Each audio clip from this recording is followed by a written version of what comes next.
स्वागत है एक बार फिर से आप सभी लोगों का। आज मैं आपसे बात करने वाला हूं ओरल एंटी डायबिटिक ड्रग के बारे में।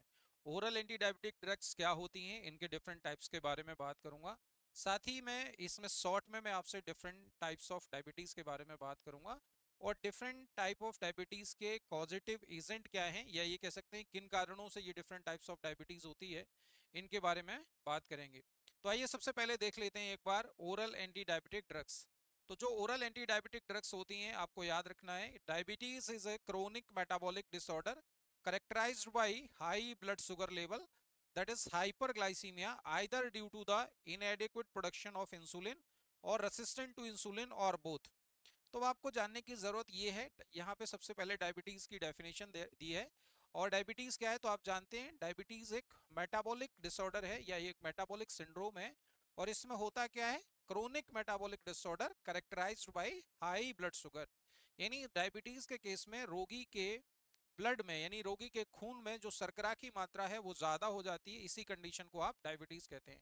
अब ये जो शर्करा की मात्रा है ये ज्यादा क्यों हो जाती है, तो इसके लिए उन्होंने बोला है कि या तो इंसुलिन का प्रोडक्शन इनएडिक्वेट होता हो, यानी इंसुलिन का प्रोडक्शन ही कम होता हो, या इंसुलिन प्रोडक्शन हो रहा है लेकिन उसका जो एक्शन है वो नहीं हो पा रहा है, यानी इंसुलिन रेसिस्टेंस है, या ये दोनों कंडीशन हो सकती हैं। यानी इंसुलिन का प्रोडक्शन भी हैम्पर्ड हो सकता है और इंसुलिन का एक्शन भी हैम्पर्ड हो सकता है। तो ये तो आपको डायबिटीज की एक बेसिक डेफिनेशन उन्होंने दी है। अब बात करते हैं आगे, इट इज करेक्टराइज्ड बाय, इसकी पहचान क्या है, it is characterized by hyperglycemia, glycosuria, hyperlipidemia, negative nitrogen balance and keto anaemia.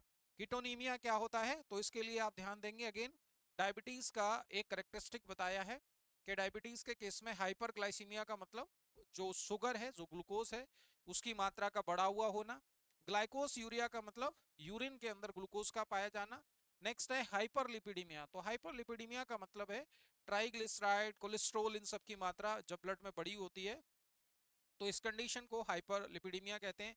Negative nitrogen balance, इसको थोड़ा ध्यान देंगे, नेगेटिव नाइट्रोजन बैलेंस का मतलब है यानी नाइट्रोजन का इनटेक आपके शरीर में कम हो रहा है लेकिन उसका जो लॉस है वो ज्यादा हो रहा है, तो ये एक नेगेटिव नाइट्रोजन बैलेंस कहलाता है। इसी तरीके से कीटोनीमिया का मतलब है ब्लड के अंदर कीटोन बॉडी का बढ़ा हुआ होना, या कीटोन बॉडी की मात्रा ब्लड में अगर हाई पाई जाती है, तो ये करेक्टरिस्टिक आपको उसने डायबिटीज के बारे में बताए हैं। अब मैं आपको बताना चाहूंगा डिफरेंट टाइप्स ऑफ डायबिटीज के बारे में, यानी different types of diabetes mellitus, तो इसमें आप ध्यान देंगे। एक्चुअली डायबिटीज के डिफरेंट टाइप हैं, जैसे टाइप 1 डायबिटीज, इसको बोलते हैं इंसुलिन डिपेंडेंट डायबिटीज मलाइटस। अब नाम ही बता रहा है कि इंसुलिन डिपेंडेंट है, तो इसमें हो क्या रहा है, इंसुलिन डिपेंडेंट। क्यों, ऐसा क्यों हो रहा है, तो इसका कॉज है ऑटो इम्यून डिस्ट्रक्शन और insulin production beta cells in the pancreas.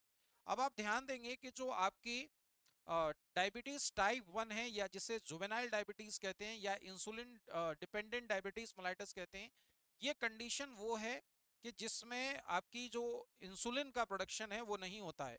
यानी पेनक्रियास के अंदर जो बीटा सेल्स रिस्पॉन्सिबल हैं, यानी बीटा सेल्स जो इंसुलिन बनाती हैं, उनका अगर किन्हीं कारणों से डिस्ट्रक्शन हो जाता है, अगर उनका लॉस हो जाता है, वो इनएक्टिव हो जाती है, जनरली ये ऑटो इम्यून होती है और ये जन्मजात होती है, इसीलिए इसे जुवेनाइल डायबिटीज भी कहते हैं।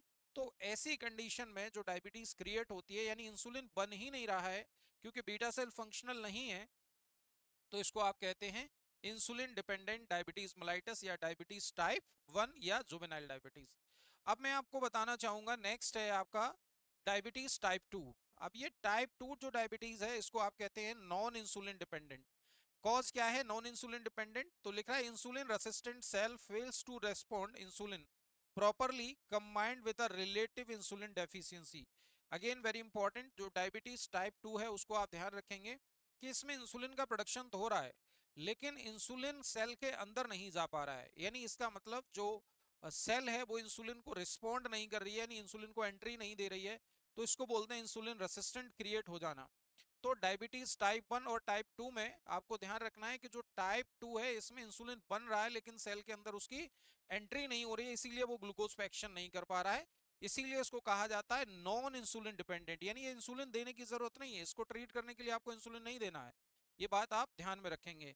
नेक्स्ट टाइप है आपका जेस्टेशनल डायबिटीज मेलाइटस। अब ये जेस्टेशनल जैसा इसका नाम बता रहा है, high blood sugar level in develop during the pregnancy typically in the second और third trimester due to the hormonal change. यानी जो डायबिटीज आपकी प्रेग्नेंट लेडीज के अंदर होती है, जेस्टेशनल डायबिटीज मेलाइटस का मतलब क्या है, डायबिटीज जो डेवलप होती है ड्यूरिंग द प्रेगनेंसी।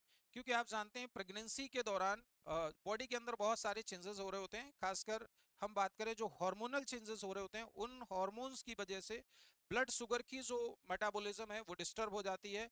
और पर्टिकुलरली सेकेंड और थर्ड ट्राइमेस्टर में, यानी ये कह सकते हैं कि आपका 4-5 महीने के बाद ब्लड शुगर जनरली माँ के शरीर में बढ़ा हुआ रहता है, उस कंडीशन को हम जेस्टेशनल डायबिटीज कहते हैं। नेक्स्ट वन आप देखेंगे that is the monogenic. Monogenic diabetes क्या है, रिजल्टिंग फ्रॉम द म्यूटेशंस, है ना, mutation in single gene affecting the beta cell function such as MODY। अब ये जो MODY ये क्या है, यानी maturity onset of diabetes in young ones और न्यूनेटल डायबिटीज। तो आप ध्यान देंगे कि जो मोनोजेनिक डायबिटीज है, ये अगर किसी भी कारण से बीटा सेल के अंदर कोई म्यूटेशन वगैरह हो जाने की वजह से यहाँ भी इंसुलिन का प्रोडक्शन प्रॉपर नहीं होता है, तो इसकी वजह से जो डायबिटीज कॉज होती है that is the monogenic diabetes. Next one बात करेंगे आपकी सेकेंडरी डायबिटीज। अब ये जो सेकेंडरी डायबिटीज है ये डेवलप कैसे होती है, develop as a consequence of the other medical condition such as pancreatic disease.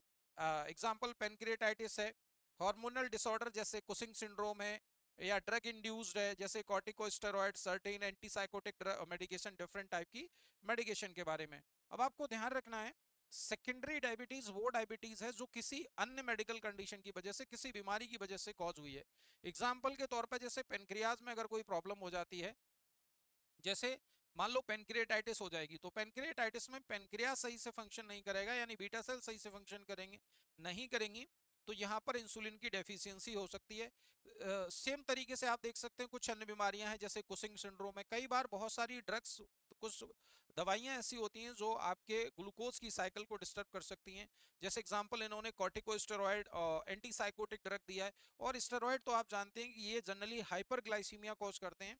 जब भी स्टेरॉइड दिया जाता है तो आपके बॉडी के अंदर ग्लूकोज का जो लेवल है वो इंक्रीज हो जाता है। तो इस तरीके से ये डिफरेंट टाइप्स ऑफ डायबिटीज के बारे में मैंने आपको जानकारी दी।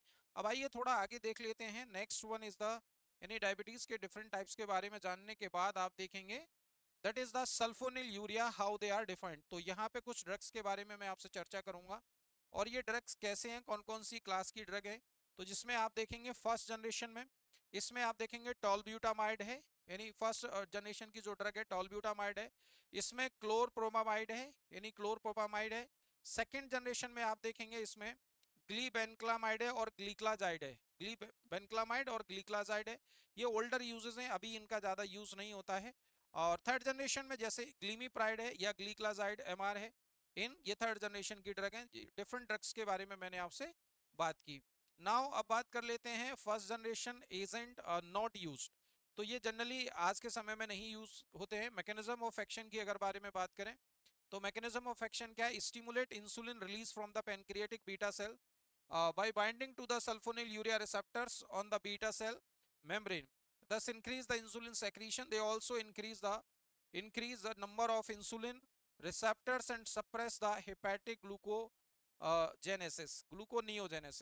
तो इसमें आप देखेंगे जो फर्स्ट जनरेशन की आपकी ड्रग है, इनकी मैकेनिज्म ऑफ एक्शन क्या है, या तो ये पेनक्रियास को स्टिमुलेट करती हैं ज्यादा से ज्यादा इंसुलिन प्रोडक्शन करने के लिए, या ये आपकी बॉडी में क्या करती हैं, जो ग्लूकोनियोजेनेसिस की प्रोसेस है यानी ग्लूकोज के निर्माण की प्रोसेस है, उसको ये इनहिबिट कर देती हैं, उसको बंद कर देती हैं, और इस तरीके से ग्लूकोज के स्तर को कम करती हैं, यानी ग्लूकोज के स्तर को कम करती हैं। तो ये आपको फर्स्ट जनरेशन की ड्रग्स के बारे में मैंने आपसे जानकारी दी, बाकी की जानकारी हम नेक्स्ट वीडियो में बात करेंगे। Thank you all of you.